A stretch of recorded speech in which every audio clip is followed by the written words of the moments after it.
So to begin my presentation, I just want to take you guys to a special place. So imagine you guys are in a trendy vintage coffee shop and they're playing some underground indie music that you probably don't know the names of, but it sounds really cool.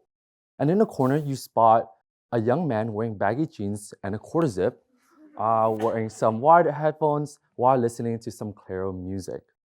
Now, he's sipping on his matcha latte while reading the latest Jane Austen book, or his most recently acquired one at least.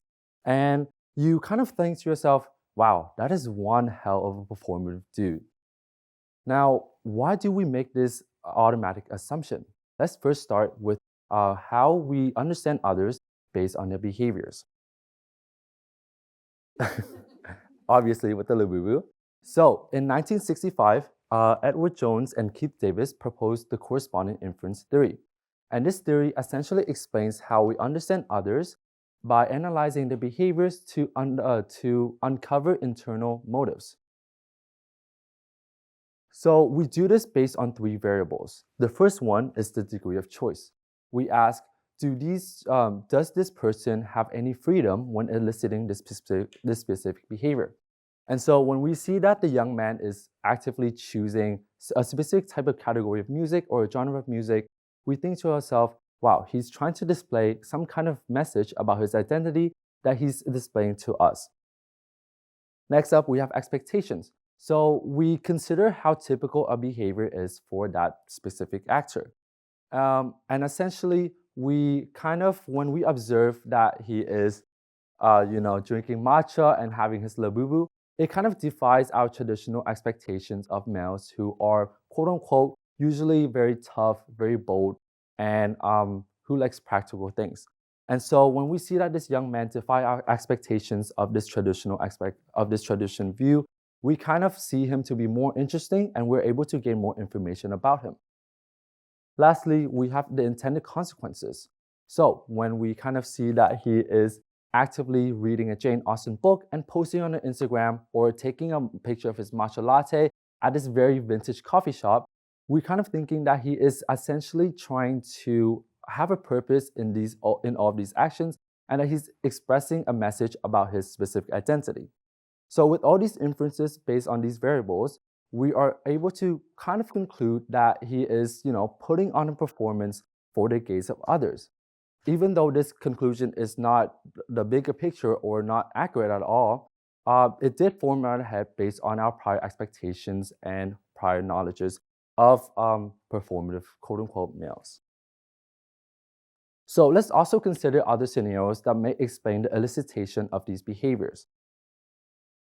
What if he chose that particular coffee shop because it was on his way back from an errand?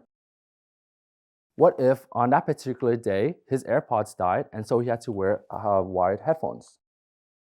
And what if on that particular day, essentially the coffee shop ran out of coffee and so he had to order a matcha, and surprisingly, he discovered that he actually really liked this grass-flavored caffeinated drink.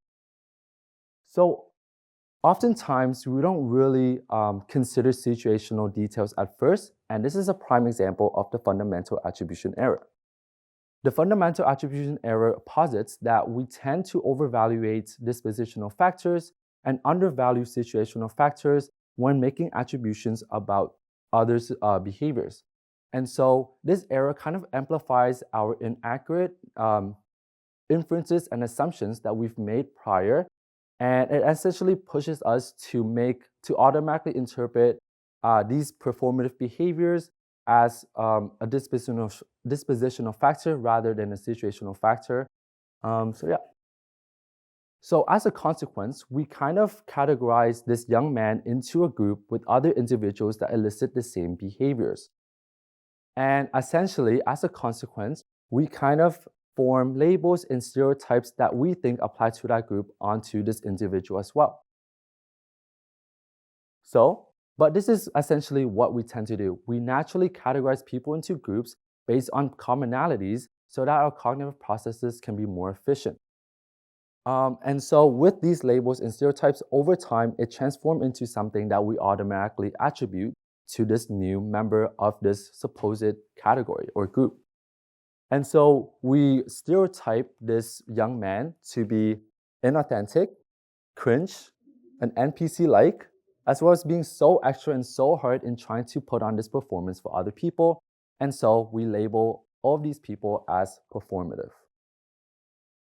This obviously has a lot of negative consequences since we do make attributions based on not inaccurate inferences and assumptions, as well as misattributions and cognitive errors from a fundamental attribution error. And so let's go back to the coffee shop and look at the young male. We originally saw the Matcha Cup, the Labubus, the Jane Austen book, and we automatically assumed that, wow, he is a very performative guy. But instead, the bigger question that we should be asking is not whether or not he's performative or not, but also consider what if he genuinely likes all these things, or what if there are external forces that are acting on his choices and behaviors. And so the next time when you see someone like this, maybe ask yourself, what if he actually likes these things and not putting on a performance for the gaze of other people? Because at the end of the day, the matcha cup is just a drink, not a stereotype. Thank you.